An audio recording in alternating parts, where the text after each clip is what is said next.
You're listening to Opera Box Score. Let's get ready to rumble! Wherever you are, however you're listening, it's America's talk radio show about opera. It's Opera Box Score. I'm Weston Williams, joined this week by Oliver Camacho, Matt Cummings, and George Cedarquist. All right, in this episode, we go inside the huddle with David Alden. The Olivier Award-winning stage director is creating a new production of The Flying Dutchman for Santa Fe Opera, and our very own George Cedarquist is in New Mexico with his OBS poncho, bolo tie, and handheld recorder to get the scoop. Plus, in the 2-minute drill, ticket sales are inching upward at the Met whilst glitter rains down at Glyndebourne. Make sure you subscribe to our podcast on Stitcher and Spotify. Click follow. On Apple Podcasts, hit that plus sign. Send us a voice memo or email us your hot takes at operaboxscore@gmail.com. You'll get an OBS beer coaster and an OBS lapel pin just for sharing your own hot take. And Oliver Camacho, what a deal that is. I think we could also say, to be more inclusive, that it's a coaster for any cold beverage, It's such true. as a LaCroix, or what are some of these new brands of sparkling waters that have flavors to them? Are you talking about like what's the one that's like called like Liquid Death or something like that? I have not heard about that one. Yeah, It's what all the young people are drinking, so Oliver wouldn't know about it. there's one called Waterloo, and apparently the watermelon Waterloo is supposed to be really good. Gets a good I was rating. defeated. You won the war. Matt Cummings, what are you drinking? I am drinking in every take that was written 8 months ago about Tar, which I finally saw. Yeah, And I have many, many thoughts about people's media literacy, because lots of people do not seem to have understood this movie at all. well, we should talk about it when we have time, because it's a Do slow movie review. It's a two-handed episode. Oh, the double fister. No, there's only 2 segments today, so we can add some conversation about Tar. Finally, your hot take on Tar. Finally. Yeah, the hottest take of last year's Oscars. Let's talk some opera. Huddle up. Let's go inside the huddle. One of the world's most influential and prolific directors of opera, David Alden is the recipient of the prestigious South Bank Show Award for his production of Peter Grimes. He has won 3 Olivier Awards to date, including in 2018 for his production of Semiramide for the Royal Opera House, Covent Garden, and in 2009 for Yenufa at the English National Opera. He has also received the Bavarian Theatre Prize for Individual Artistic Achievement, marking a long-time relationship with the Bavarian State Opera. We now throw it to George Cedarquist for an exclusive Inside the Huddle from Santa Fe. George and David begin their conversation about the stage director's long collaboration with ENO. You've just come off a rehearsal with the chorus. Thanks so much for taking the time to do this. You must be exhausted. Chorus rehearsal as always. I'm excited. You're excited. It's a thrill. Just to put your work in context for our listeners, of course, you have a long association with English National Opera Yes. and the Bavarian State Opera, Yes. and of course Santa Fe Yes. as well. New York City born, live in the UK. But how did you transition from this country into Europe in your career? Well, I mean, I started my career in regional companies all around the USA, and then I think it was around 1976. I started like in 1971, just when I got out of college. Started working in America then, but I always had my eye on Europe, because there was a different. I mean, there was a revolution that was going on beginning in the 70s. Opera production. Opera production was starting to become more experimental, more dangerous, more confronting these wonderful old operas and pulling out the new stuff and denouncing the bad old ways of the world, you know, and not just taking the whole thing as a beautiful, sumptuous visual joy, but really getting into the nitty-gritty of these pieces. And it was really happening. It started in Europe, really. There's always been a difference in aesthetic between America and Europe anyway. I mean, America still has a certain Disney-esque love of, you know, that kind of thing. Whereas in Europe, in the 70s, people were getting, it was more revolutionary and dangerous, and people were digging in. And I knew that it was happening. So I started to visit Europe in the mid-70s to check it out, and I learned a lot mostly in Germany. That was the sort of hotbed of innovation and important modern artists, painters, designers were moving into the theater and opera, and it was becoming very, very adventurous, and it was the whole opera style was cracking wide open, and new things were happening, and I started to sneak around Germany, mostly Berlin and Munich, and all around there, and check out what was going on. It made a big impression on me, and from then on, really, I was oriented more for staying in Europe, but I kept working in both continents, and then I started to work in England, and that really became my base of operations. I worked at the Scottish Opera first, and then I started to work at the English National Opera, which at that time was also bringing this new energy and this new ways of doing opera to the UK, and I became one of the mainstays of that at the ENO, the English National Opera. That lasted a good long time, and then meanwhile I was working more and more in Europe as well, in Germany and in France and all over the place, and a lot in Israel as well. I really was covering, and I have a twin brother who's also an opera director. He sort of Christopher Alden. Who's also directed here in the past. He kind of took America as his place, and I kind of took Europe. But then, of course, we started to sneak onto each other's territories eventually, and we shared and reasonably well. And you've co-directed. No, one time we were doing the 3 Mozart da Ponte operas with Daniel Barenboim and the Chicago Symphony in their in their concert hall, but it was staged.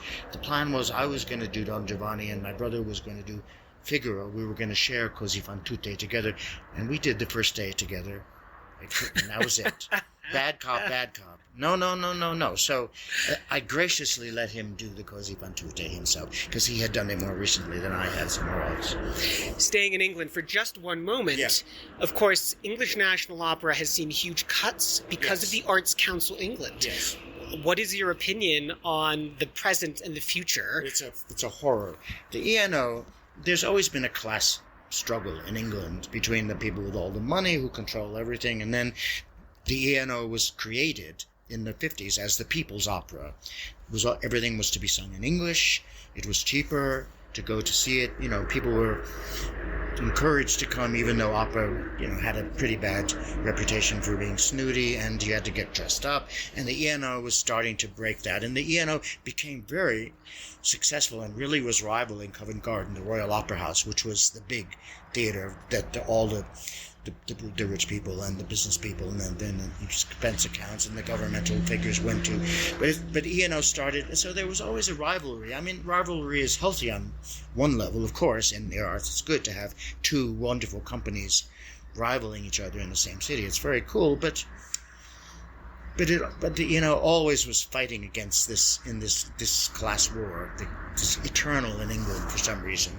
And eventually, over the years, it was very successful. But then people really started to maneuver the grants and the money less and less for the ENO. It was struggling more and more, and then it's reached a terrible point last season when the Arts Council made this decision that the ENO, they had this thing called levelling up in the UK, which means they're trying to become less London-centric, and they're trying to move stuff around the country, which is, a good idea, theoretically, but they decreed to the ENO that the ENO had to almost immediately pick up and move to some unnamed city in the north and pick up business, like overnight, which you can't do. This was 500, 600, 700 people at the ENO, completely displaced overnight, supposedly, and it just didn't happen. So there was a big outcry from the company, but also from,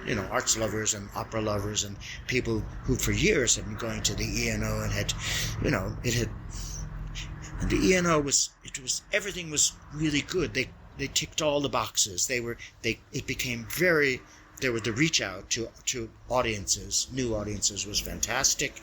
There were lots of free seats given away to young people to try and get them into the world of opera, and it was working.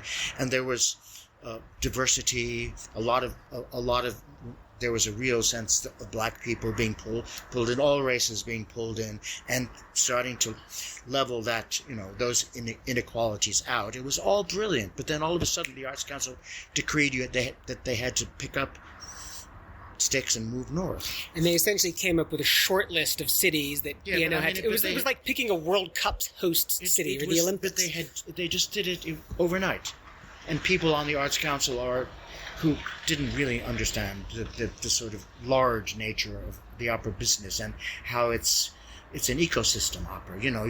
Young singers are trained and then they're brought into the company to do smaller roles. And I mean, it's an ecosystem. And if you just grab away one of the main components of this ecosystem, it's going to... None of this was thought through. And this ridiculous decree that they had to leave right away.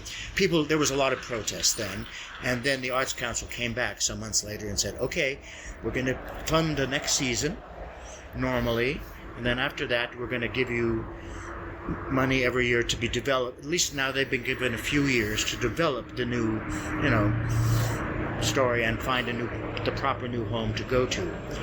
And so that's on the way now. But there's still like the sort of Damocles over the ENO hanging over it, and it's not a good situation. It's a bad situation. Santa Fe, of course, is its own ecosystem. Yes. You first directed here Turn of the Screw, 1983. Right. 5 shows after that. Most recently, Yennefer. 7. 7? I think so. I think this is my 8th show now. Wow. Yeah. Most recently, 2019. That's right. I believe. Yes, it was Yennefer. Here we are, Wagner. Yeah. Flying Dutchman. What makes Santa Fe so special to you? I first came to work here as an assistant director in like 1972. I was very young, of course, as I won't tell you how young. But yeah, and I did 3 years, and then I worked other places, and I came back. And from the first time I touched down in this place is magic. I mean, this is the most gorgeous place to work in the summer, and the standard here has always been incredibly high for the singers, discovering new singers, bringing some singers from Europe over for the first time, and then the whole apprentice program with bringing all these young people, the most talented young people really in the country. I mean, it's really sort of paradise on some levels, and the beauty of the whole place and the joy of that. I mean, it's like no other company in the world. Does it make you think of Glyndebourne at all? Yeah, similar to Glyndebourne. I mean, Glyndebourne is all in the theater is entirely indoors. That's the difference here. Is this incredible nature that you have, and these, the storms which sometimes blow through the productions, very often extremely well timed for the opera. The Commendatore appears from the dead and denounces Don Giovanni, and the thunder goes. It's happened a lot. It's very bizarre. The famous Dr. Atomic about the Los Alamos and the bomb, and in the second act, when they were trying to set the bomb off, it started to rain, and they had to keep waiting. It's based on the history, and that there was a fantastic storm in the second act. I was there it was incredible. It was incredibly well timed. It was amazing. I hope you get lucky for some thunderstorms for your Dutchman. There's some good places in this opera where we could use help from nature. Yeah. But it does pose its own challenges. I'm from Chicago, and I've been gasping for air the last week I've been here. The singers take... I mean, it varies for the different singers. Some people don't feel it. Some people take a breath to sing, and then they go, oh, wait a minute, hold everything. And it takes, some people can take a week. Some people can take 2 weeks. It depends. But it's... Everyone, eventually, you conquer it enough to do your job. Yeah. What about designing for this open-air space? It's very different, yeah. I mean, the stage is configured in a very unusual way in that there's no flying. There's a ceiling over the whole stage to protect people from the weather, I guess. But the sides are all open, so one designs very specially for this theater. It's, in a way, it's more like the sets generally, they have to conform within this. There's already this sort of architectural structure, tension, and movement in the building itself. So the sets somehow, it's like installations in a way within this other big piece of sculpture, and one has to be, everyone does it differently, but it influences design quite a bit. Let's talk about the production itself then. Nicholas Brownlee as the Dutchman, Elsa van de Heever, Zenta, Morris Robinson, Daland. What is your point of view on this specific production? Well, the story of the Flying Dutchman. I mean, it's a ghost story. It's like a myth.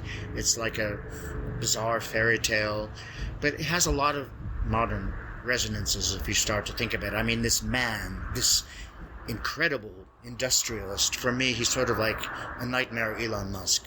He's building up this gigantic industry on the sea, and he's trawling through the waters, and he's, you know, how you see these on the seas and the oceans now, these gigantic barges with containers. I mean, it's a bit like that, but it's more of a nightmare. It's like he's piling up the containers and trawling through the oceans and slowly polluting the waters, and he's suffering terribly because he's under a curse. He can't stop. But it's also, one has the sense this is a capitalism running slowly rampant over the world and polluting things, and people are being and it's like the whole world is becoming a machine, and the people in the sailors on Dahlon's ship, and then the women who work back on the land while the men are off at sea, everyone is like being drawn into this horrible machine, this capitalistic machine, and they're becoming dehumanized, and they're becoming enslaved, really. And somehow Senta, the girl who has been obsessed by this ghost story since her childhood, and she dreams herself up into this thing in which he appears to her. I mean, he really does come on shore, and he finds the one woman potentially to save him from this eternal curse of sailing. That's the deal with God. If he can find a woman faithful unto death, then he will be released from the curse. But he's been already had many women, and they've all, at least in his opinion, been turned on him before they were married and were unfaithful. And he finally finds this girl, and in a way, this girl, she's not like everybody else. She's fighting the machine. She's on her own. She's kind of half crazy, but she's also really brilliant and educated, and she starts to, somehow her obsession with this guy is also her way of trying to release the world from this horrible curse, as well as just this one industrial. So it's got this modern edge. I wouldn't say it's immoral, but it's got this modern take on it. We're backstage after a chorus rehearsal for Act 3. Yes. When you're approaching a rehearsal, this is from one director to another, approaching a rehearsal specifically with the chorus, what are you thinking? How are you preparing, and how are you executing? Well, I mean, I've planned it all carefully in advance. I know the score and the text completely better than anybody else, often including the conductor, because I'm very well prepared. And I come in knowing what it's going to be, but on the other hand, the most exciting thing in a rehearsal is you can, if you have it in the back of your head, but then you can just take what people are giving you and go with that, and somehow, you know, sometimes I can be completely surprised and come up with something entirely new, but it's chemistry between people. That's what rehearsal is, really. That's the mystery and the real excitement of it. Just planning it and then doing it, yeah, it's not so interesting. Planning it and then throwing it all away as you're doing it and doing something better with the help of, you know, all the people, the performers, the conductor, the music staff, the technical staff. It's this gigantic synergy between these people. That's the great thrill of it for me. In watching the rehearsal this afternoon, your work is so physical. Yeah. I'm going to say choreography. Yeah, as virtually a word. choreographic. Yeah, I mean, it's all about the relationship with the score, with my relationship with the music. It's all, the whole thing is based on that. Sometimes it appears to be against the music or whatever, but it's always, that's the ultimate thing which is controlling me. And I have a great collaborator who really is a choreographer, Maxine, who travels with me and does a lot of shows with me. So, again, yeah, but it's all about that. Yeah. The overture to Flying Dutchman is one of the most famous pieces of music in the repertoire. Yes. How do you approach that as a director? Do you leave it alone? Do you stage? Normally, in a normal indoor theater, I'm not sure, because this is the first time I've done it. But since we're starting, and it's still light outside, and it's a 10-minute overture, I feel that I have to make a visual event during the overture. Hopefully not so much that I still want people to be focused on the narrative of the music, but I'm given a certain visual storyline to it, just because there we are. There's no curtain here, you know? There you are, and the show starts. I've never done an opera here with a 10-minute overture. I've always done, preludes, this and that, where the action is clear. But this time it's more of a pushing me more in this direction. As we wrap up our time together, we are a podcast that talks about the overlap between sports and opera. Morris Robinson, of course, comes to mind, a former 1AA football player. Exactly. Do you have a sports team that you follow? No. Did you ever play sports when you were a child in high school? Well, I did when I was younger, yeah, but no, I've been obsessed by music, theater, and that's my sport. Really, I would say I've had blinders on because I'm aware of everything that's going on because that's part of the thing. That's what things like, everything should seep into a production, I think, even if it's unconscious. But no, my sport is my sport, yes. Flying Dutchman opens at the Santa Fe Opera on July 1st. David Alden, thank you so much. My pleasure. Thank you, George, and thank you to David Alden once again. Santa Fe Opera's Flying Dutchman opens on July 1st, so make it out there if you can. This just in. The 2-minute drill. All right, listen up. Here's everything you need to know about what happened in Operaland this week. 3 climate activists interrupted a production of Dialogues of the Carmelites at Glyndebourne last week with glitter cannons and air horns. The protesters, who sported t-shirts and signs that read, "Just Stop Oil," were escorted peacefully from the hall, and the opera resumed after a 20-minute delay. The June 21st performance of Macbeth at La Scala has been shut down due to a strike declared by a number of unions associated with the production. Union reps cited negotiation difficulties between the unions and management over this year's contract renewal as the reason for the strike.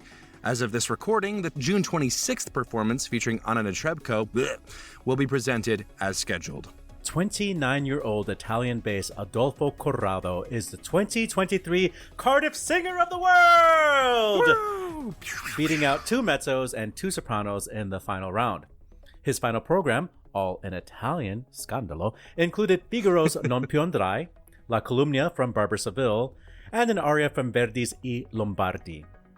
32-year-old Korean tenor Sung-ho Kim received the Song Prize after offering selections by Vaughan Williams, Robert Schumann, Rachmaninoff, Strauss, and Sung Tae Kim, with pianist Lur Williams.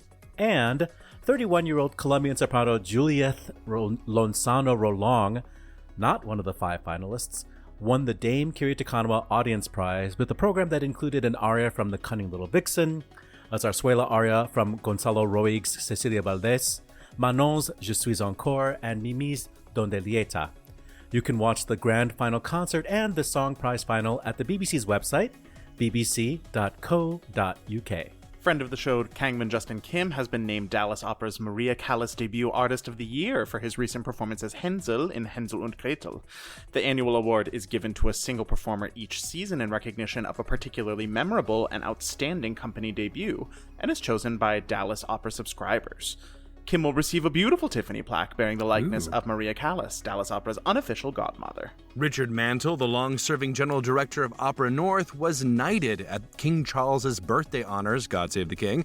Mantle is set to retire from the Leeds-based company in December after almost 30 years in the role. San Francisco celebrated its 100th birthday last week with a concert featuring conductors Un-Sun Kim, Donald Runnicles, and Patrick Summers. Singers such as Patricia Rissette, Russell Thomas, Michael Fabiano, Nina Stem, and Eileen Perez. A truly star-studded affair. Lots of friend of shows on that one.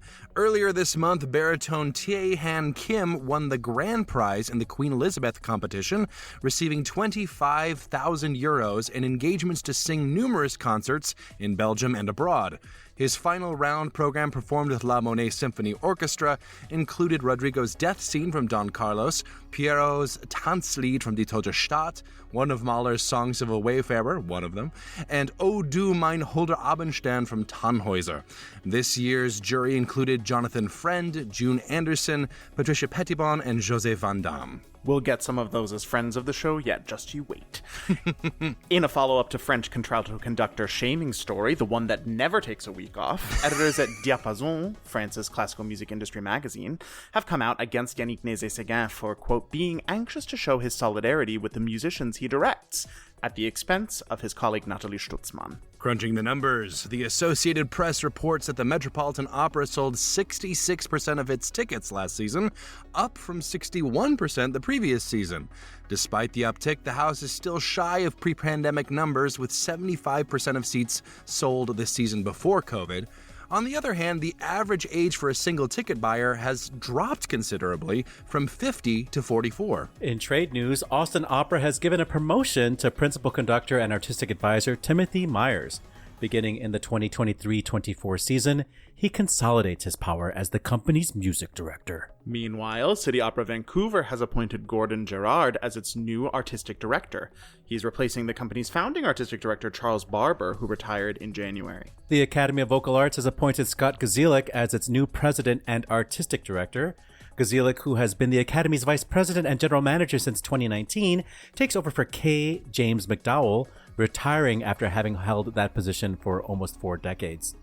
Previous jobs for Gazielik include Palm Beach Opera's director of artistic operations, artistic administrator of WNO, and an adjudicator for the Met's L'Enfant competition. On the disabled list, Russian soprano Elena Pankratova has pulled out of Teatro Real's upcoming Turandot. She'll be replaced by Angela Mead in the title role. Pankratova isn't the first to leave the production, however. Nadine Sierra previously canceled due to vocal and physical fatigue. Sierra has also recently pulled out of performances at Carnegie Hall. Elena Garancha has canceled her upcoming tour to Argentina and Brazil due to a leg injury. Isabel Leonard will fill in alongside conductor Konstantin Orbelian while the Latvian mezzo-soprano gets knee surgery. Exit stage right. Italian soprano, actress, and beauty queen Irma Capece Minutolo has died at the age of 87. Minutolo, more than her singing career, is best known for her relationship and possible secret marriage to Egyptian King Farouk I. Despite her tabloid lifestyle, she managed to build a respectable singing career which garnered positive reviews in Italy following King Farouk's death. Greek composer Yannis Markopoulos has died at the age of 82. Markopoulos was closely associated with the student-led democratic movement in Greece during the height of military rule of the country, and is known for combining traditional Greek instruments with traditional classical instruments as well as instruments of his own invention.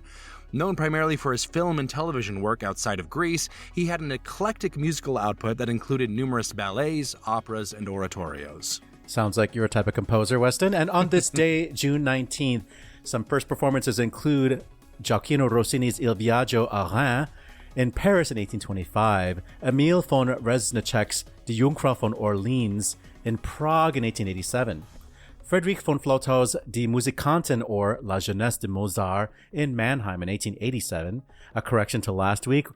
King Roger premiered in Warsaw in 1926. That's an opera by Karl Szymanowski. In 1959, it was the first performance of Henk Bading's Salto Mortale, a chamber opera for television. The first opera to be accompanied exclusively by electronic sound, another favorite of Weston's. Birthdays include the Italian composer Alfredo Catalani, born in Lucca in 1854, American-based Hugh Thompson, born in Washington in 1915, German soprano Anneliese Rothenberger, born in Mannheim in 1924, Canadian-based baritone Donald Bell, born in South Burnaby in 1934, and on this day, June 19th, it was the birth of American soprano Marisa Galvani in Paterson, New Jersey in 1936. And that was your 2-minute drill.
You just heard Anneliese Rothenberger with Zeno Uranat singing The Presentation of the Rose, and that comes from the Karl Czinner film of the opera Der Rosenkavalier from Salzburg in the 50s or 60s, one of those decades in the mid-century. They run together stylistically and aesthetically.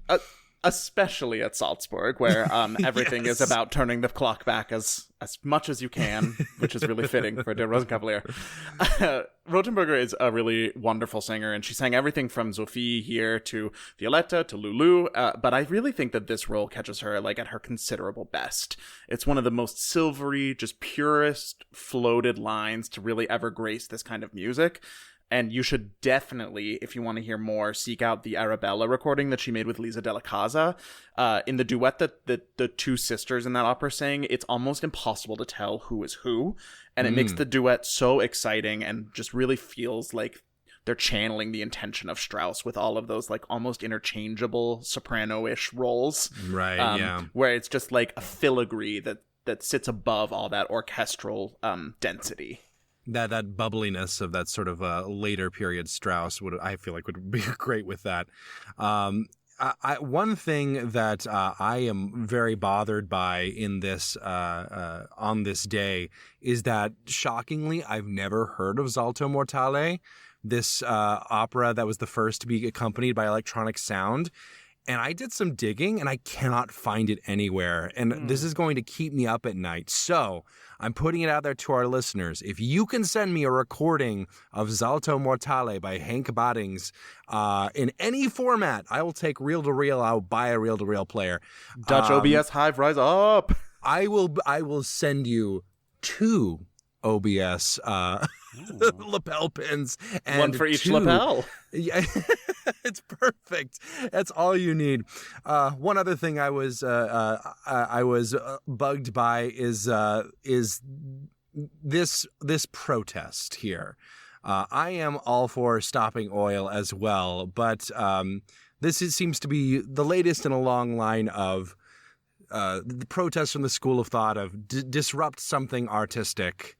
And generally perceived to be upper class, and see what happens. And I'm really not here to just like do Monday evening quarterbacking, or like theater criticism of like the passion of the youth activists, because again, I really, really do sympathize with their cause, but I'm just not convinced that these protests, like when they throw paint at the National Gallery, really do anything to move the needle. And I think it's much more likely that that it makes the movement look hysterical. At least in the social media posts this time, they drew a link between like the nuns being sentenced to death and big oil sentencing us to death. But without that link being explicit, the protests, it just seems like they come out of nowhere. And I don't think that they have the impact that people are looking for without that kind of tie as to why this is where the protest is happening. So it becomes too easy to frame it as a completely irrational act. Yeah. I don't know. I wonder if they think that people that are at Glyndebourne are like the upper crust of British society, and like maybe actually have people that work for whatever. BC, I just feel like it without like connecting the dots, it's asking the public to jump through too many hoops to actually understand what they're protesting, and it's counterproductive. They're protesting Carmelites, or they're protesting the guillotine. Because I feel like in this whole metaphor, I feel like they probably want to be more pro guillotine. You know what I mean? I feel like whatever happened to a good old fashioned Molotov cocktail thrown at a rich person's house? I'm not advocating that. Whatever happened to it? They're protesting operas that don't have arias. Bring back the aria. Oh, goodness. Yeah, I mean, I think I'm with you on this. Like, I think this is something that deserves a lot of attention, deserves some protests. It even deserves inconvenient protests, and it might even deserve more than that. Who knows? But maybe disrupting the opera is not necessarily the most effective. We've just learned that people really don't want to follow long trails of breadcrumbs to connect things that are very obviously connected, and this is not even that obviously connected. Think about it in an artistic way. If you're going to do something like this, really, really make the connection so obvious in your protest that you're like, oh, I know that connection. I see there was thought put in there.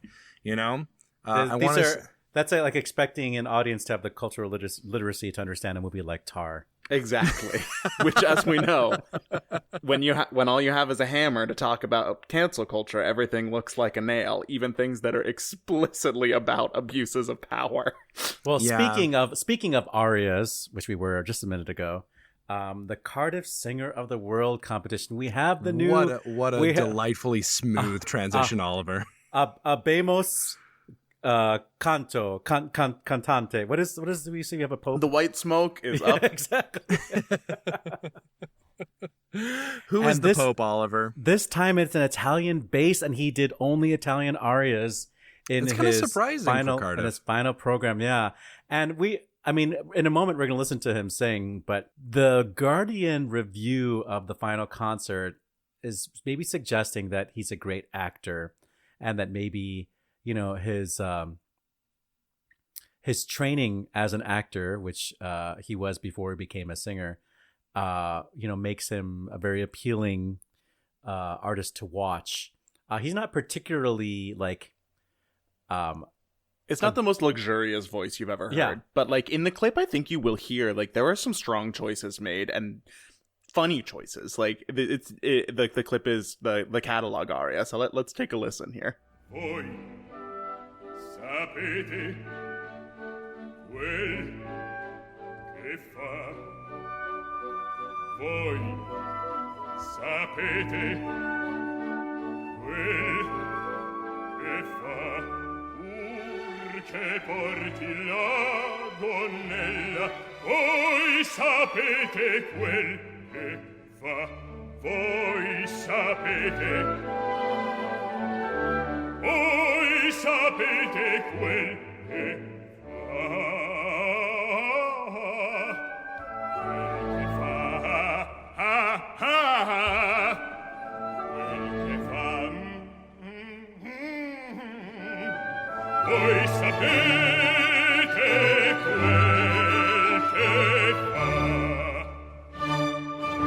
So that's the 29-year-old Italian bass Adolfo Corrado, who beat out 4 female singers, 2 mezzos and 2 sopranos. One of them, I believe in one of the earlier rounds, is Nombulello Yende, the sister of Pretty Yende.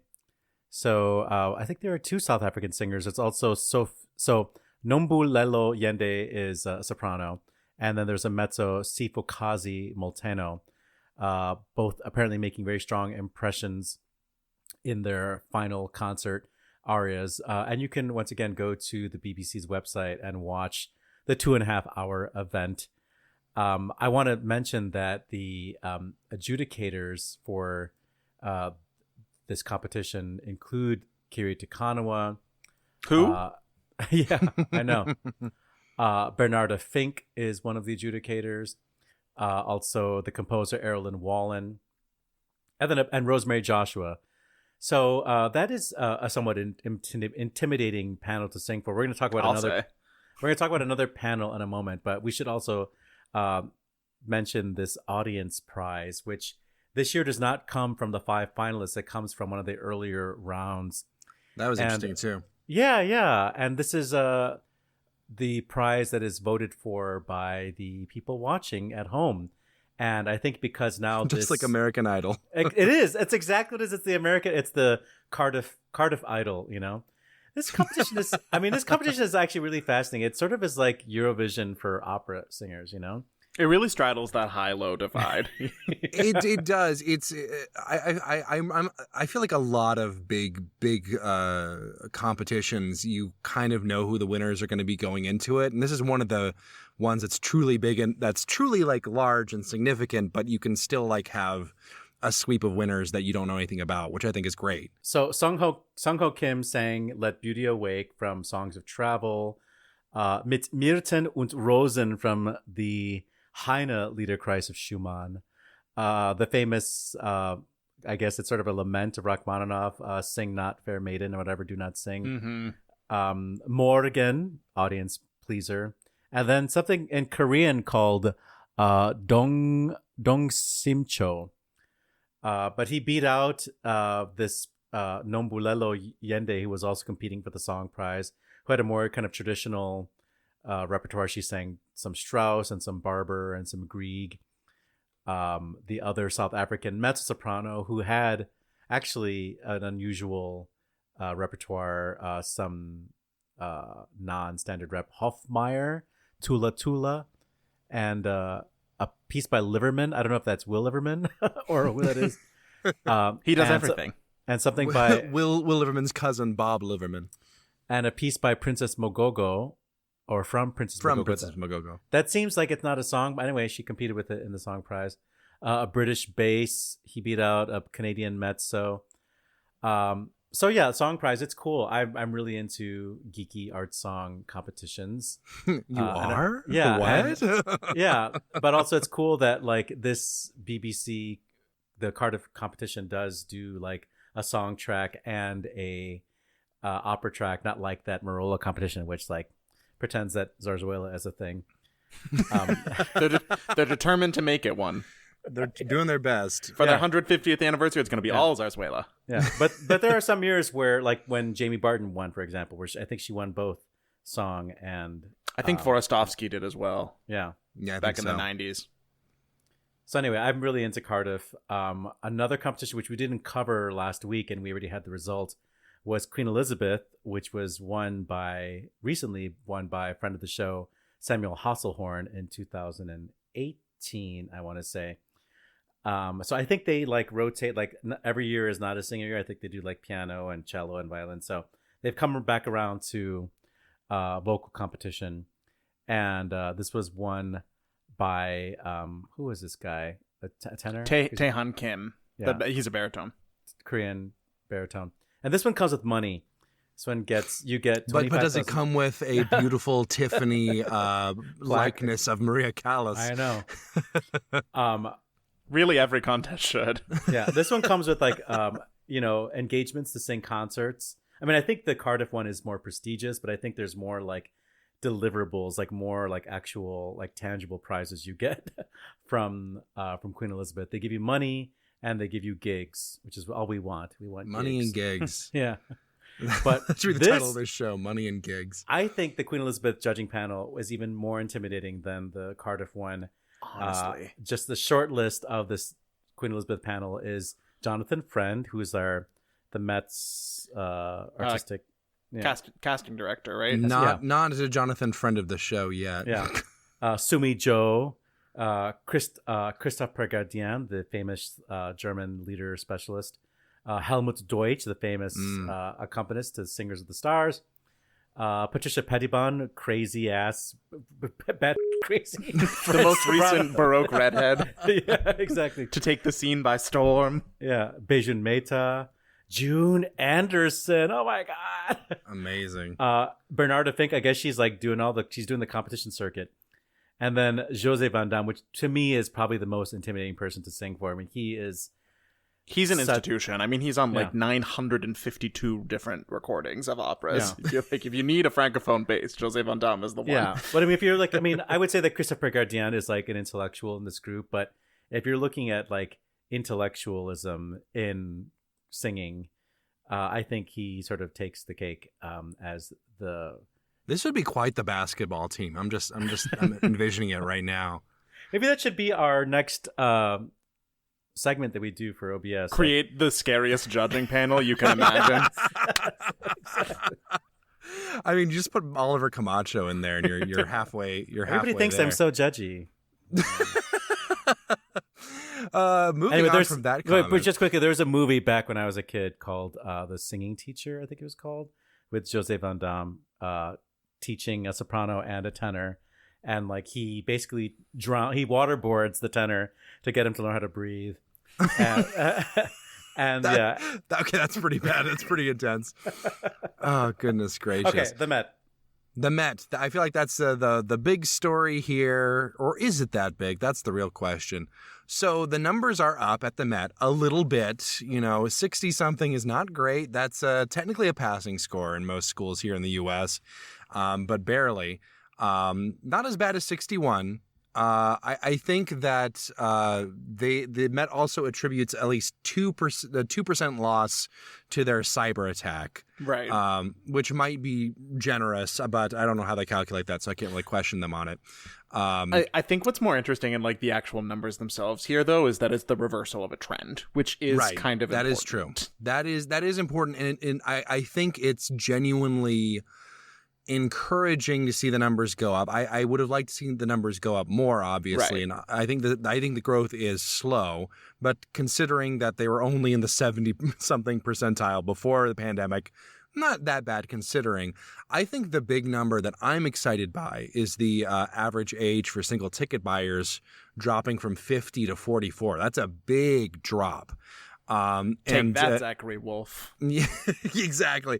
I mean, maybe just because everyone's dying off, but I think that there's, I do think we have been at the point for what feels like my whole life. Whenever I went to the opera, I was like, I am by far the youngest person in this room. And the tallest. And the tallest, except weirdly at the Theater an der Wien. Everyone's tall there.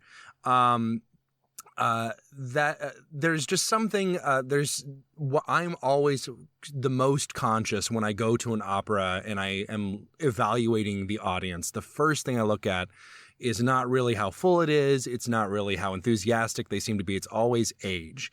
I think it's genuinely encouraging that number is trending down in such a significant way. That's a 6-year difference. I think that, as I get older and, creep up to that average age, it's nice to know that I am not necessarily the only young-ish person anymore. Yeah. And that's especially been a huge, huge problem at the Met specifically, because they've always catered to the older, wealthier, more conservative demographic. And I think that maybe their new strategy of like leaning more heavily on new works and advertising those more heavily might be paying off in that regard. I mean, We'll it's see. a bit of an ocean liner with a small rudder. So, like, to have a major change, like, that is a pretty large jump in the average change. It's a huge auditorium. And just the way numbers work, that means that they have really brought in a lot of young people to the opera who were not previously going. Yeah. And so the question is going to be, can they get them to keep coming back? That's the trick. And that's the thing we've talked about before with a lot of, when they announced their new season and it's, they're playing all the same new operas again. Like, will they come back a second time? That's the question. Maybe they will, maybe they won't. I think we're kind of in uncharted territory for a company of this size. At least, we haven't seen this much new work at the Met since probably pre-World War I, I think. Yeah, since they were premiering La Fanciulla del West. Exactly.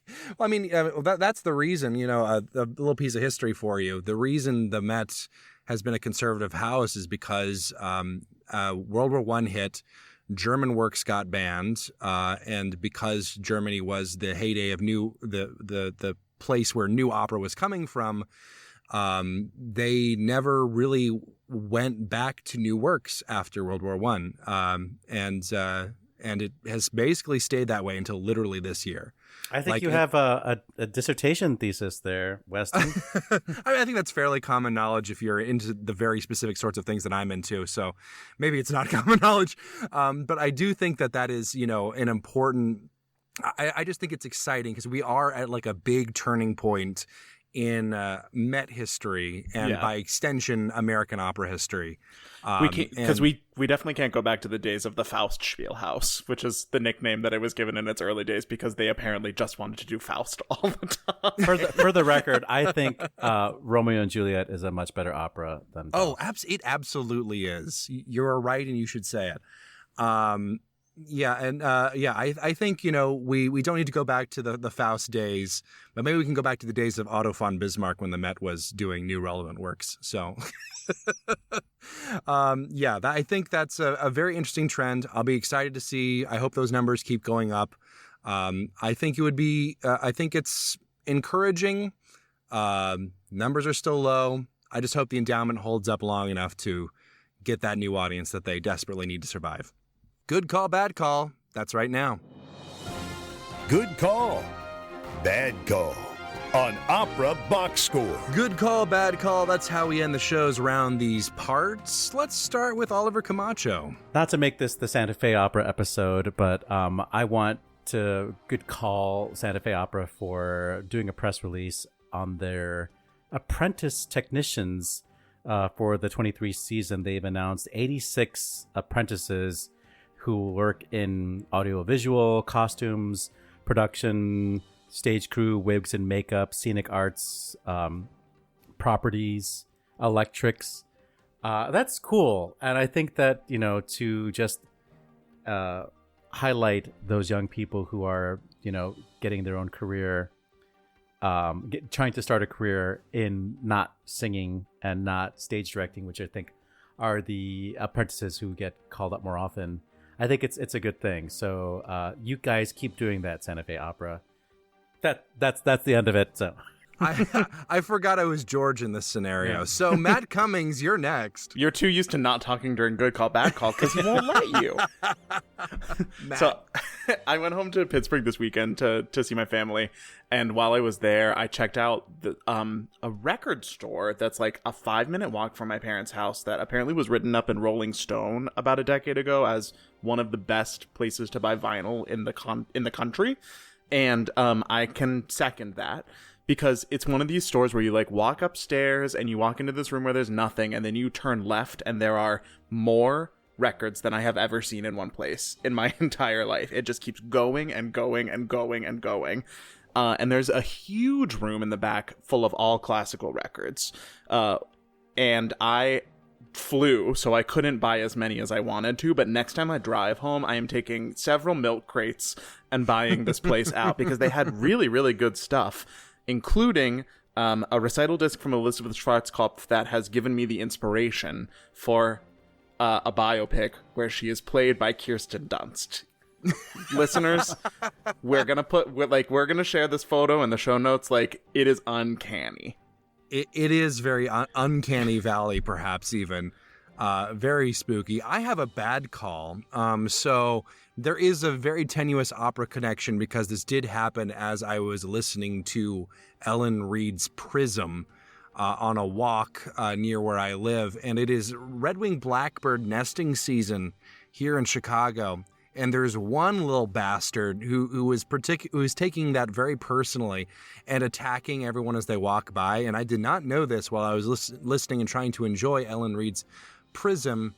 And I was walking, and all of a sudden, I get smacked in the back of the head by the angriest bird you've ever seen in your life. And the next thing you know, I'm running down the road trying to get away from this terrible, terrible bird. And I think that's a bad call. That might just be me. All right, that's it for this week's edition of America's Talk Radio Show about opera. Make sure you subscribe to the show wherever you get your podcasts. Send us a voice memo or email us your hot takes. operaboxscore@gmail.com is the email address. Find links to stuff we've talked about at our website, including that lovely picture of Kirsten Dunst. operaboxscore.com is the website.